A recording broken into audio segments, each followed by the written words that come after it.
Well, speaking of governors, let's take a look at the governor's race this week.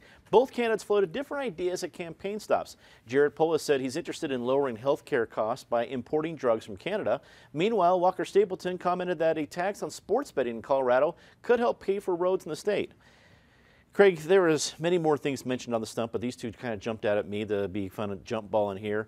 Either one of them jump out to you as a good or terrible idea? Oh yeah, sports betting gets my attention, and I think it's coming to Colorado, of course.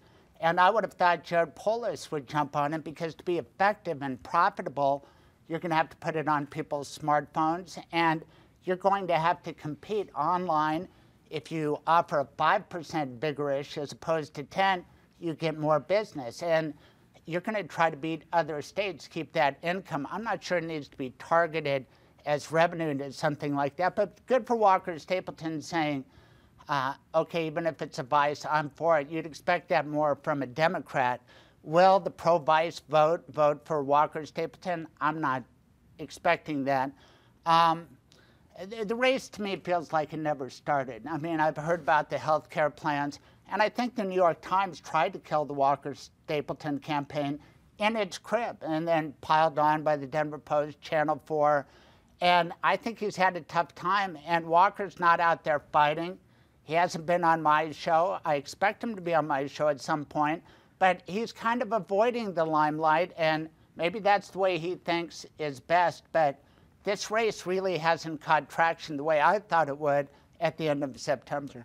Craig, I absolutely agree. Before the program started, and Patty and I were talking, it doesn't felt that the juice of the campaign has started. And this was, I guess, what I would expect in August, before Labor Day. But we're past Labor Day. The ballots go out in just a couple of weeks. We're not talking about the dog days of summer here.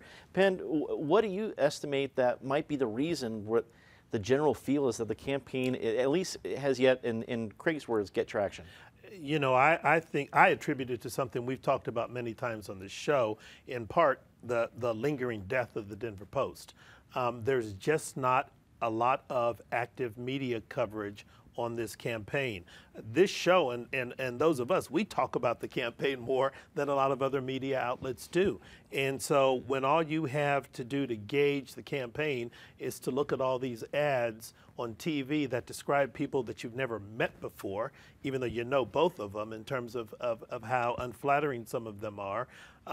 You've got that going on. You've got the noise in the system from Washington, D.C., and the fact that the Post and most of the TV stations just aren't covering the campaign unless you're a hardy soul that wants to go to one of the, well, there are not very many of them, candidate debates or forums and hear the ideas and opinions. You wouldn't know what was going on. And I still run into people who can't name the two primary candidates in the race, which is disturbing. But, well, that's where it is. People, there's just no coverage. Michael, the headlines throughout the primary was how many millions of dollars can be spent in this campaign, and that will certainly still be the case. There's still be millions of dollars spent on both sides, but I'm not sure if it's generating the type of energy at least we expected. What do you think? Well, I think there's a lot of other things going on too, right? There's a AG's race. There's a lot of ballot issues that have millions of dollars poured in. You have the state Senate is a big deal. I think it's one of the factors that's going on in November, and then all of the national stuff. You have a Supreme Court justice pick, going through a confirmation hearing right now. So I think there's a lot going on. But Trump's numbers aren't good in Colorado, and Jared Polis has spent $20 million of his own money in this race, but it's still a margin to error race. And I think that's because Polis, isn't very popular. That his policies are looked at as too extreme. I think he should, in a year like this, should be running away from it. Ballots drop in a month, and we'll see what happens. But I think there's just so many. These ballot issues are a big deal. Amendment 73, the setbacks. You're going to see a lot of money flood into that, and it's drowning out. Making this governor's race a bigger deal. Patty, what do you think? We talked about before the show. Where's the juice? I think a lot of the juice was dried up by 90-degree days when people were out playing, out enjoying Colorado, leaf peeping, and not wanting to pay attention to the election, because even though the mail-in ballots has changed the timing of things, people aren't ready to start thinking about the election. It still feels kind of early to them. So I have to disagree with Penn. There is a fair amount of coverage, but you've got to search it out. The New Colorado Sun has done a lot. Colorado Politics has done a lot. Colorado Independent has done a lot. There's stories out there, but they aren't that easy to find, and people aren't looking for them yet because they don't have to make their decision yet. They were just out playing in the sun. Plus, on top of it, your head does hurt when you think about how many ballots you also need to think about.